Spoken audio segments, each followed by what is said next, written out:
আমরা পারি না আর পারি না, কারো সাথে পারি না, তবু ক্রিকেট ছাড়ি না, লজ্জা নাই রে। ওস্তাদ বামে চাপ দেন, ডাইনে প্লাস্টিক। দু হাতে টাকাও এসেছে, আশেপাশে অনেক মানুষও হয়েছে, কিন্তু আসল কথা হলো আমি বাসের কন্ট্রাক্টর হয়ে গেছি। কি বলবো, যাই হোক। জাতীয় দলে খেলাকালীন সময়ে এত ডাক মারছি, এখন আমি ডাক কুমার দাস হয়ে গেছি। ও সকিনা গেছস কিনা ভুললা আমারে, আমি এখন রিস্কা চালাই ডাহা শহরে। এই চলে গেল গাবতলী মহাখালী যাত্রাবাড়ি গুলিস্থান। জানে কিছু ও জানে, ও চড়ছে নাকি বাসে না থাকছে তুই জানে? ওস্তাদ বামে চাপ দেন, ডাইনে প্লাস্টিক।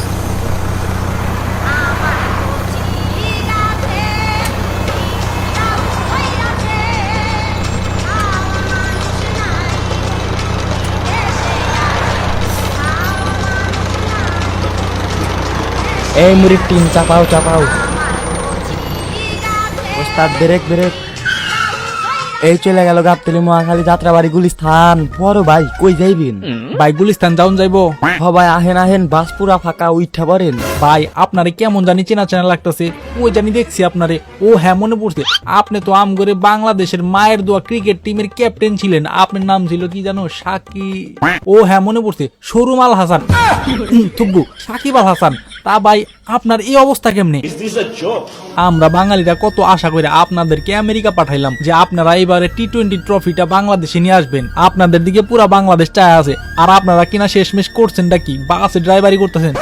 এত বছর ধরে চেষ্টা করলাম নিজেকে লুকিয়ে রাখার জন্য, কিন্তু পারলাম না। আপনাদের কারণে বাইরে আসতেই হলো। আমি হতাশ, খুবই হতাশ।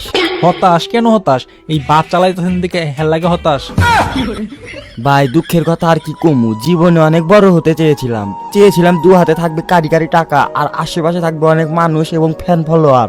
দু হাতে টাকাও এসেছে, আশেপাশে অনেক মানুষও হয়েছে, কিন্তু আসল কথা হলো আমি বাসের কন্ট্রাক্টর হয়ে গেছি। ভাই অনেক আশা নিয়ে গিয়েছিলাম আমেরিকাতে টি-20 ট্রফিটা আনবো বলে, কিন্তু প্রস্তুতি ম্যাচে আমেরিকা আমাদেরকে যেভাবে ভরে দিয়েছে সেটার জন্য আমরা মোটেও প্রস্তুত ছিলাম না। আমেরিকা থেকে হারার পরে দেশে ফিরে ক্রিকেটের চাকরিটাও চলে যায় এবং কারিগরি টাকাটাও হারিয়ে ফেলি। শেষমেশ কোন রাস্তা না পেয়ে আমি আর পক্ষণ দায় এই ব্যবসাটা বেছে নিয়েছি। মানে কি বলবো, যাই হোক। আসেন বাচ্চালন, দেশি হাঁস ধরলেই 150 হাজারের মাল 150 ধৈরা জিতে লন। এই যে পাবলিক ভালো খান, ভালো খাইলে এদিকে আসেন, তাজা মাল ধরলেই 150। বড় ভাই এই যে হাঁস লন, যেটা ধরবেন ওটাই 150। এই হাঁসগুলা একদম আমার হাতে গড়া। লিটন কুমার লিটন কুমার দাস, আপনি হাঁসের ব্যবসা করতেছেন, ব্যাপারটা কি? ভাই দুঃখের কথা আর কি কমু, জাতীয় দলে খেলাকালীন সময়ে এত ডাক মারছি, ডাক মারতে মারতে এখন আমি ডাক কুমার দাস হয়ে গেছি। সব এখন আমার লিটন কুমার দাস কনে, এখন সবাই আমার লিটন কুমার ডাক করে ডাকে।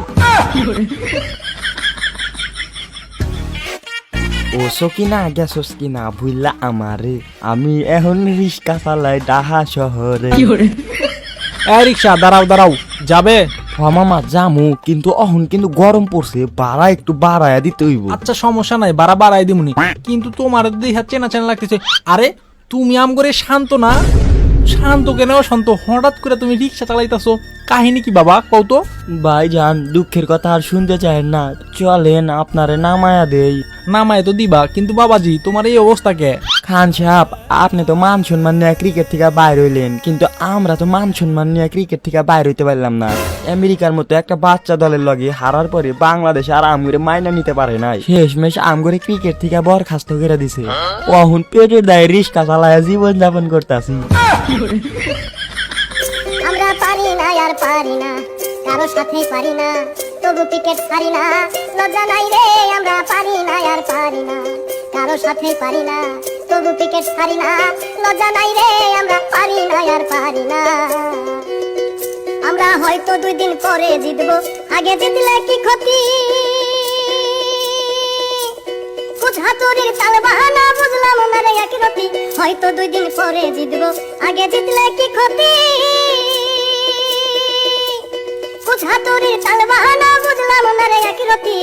অনিয়ম দুর্নীতি ক্রিকেট বোর্ডের মূলনীতি, অনিয়ম দুর্নীতি ক্রিকেট বোর্ডের মূলনীতি। পাপন কেন পথ ছাড়ে না রে, আমরা পারি না আর পারি না, কারো সাথে পারি না, তবু ক্রিকেট ছাড়ি না, লজ্জা নাই রে। আমরা পারি না আর পারি না।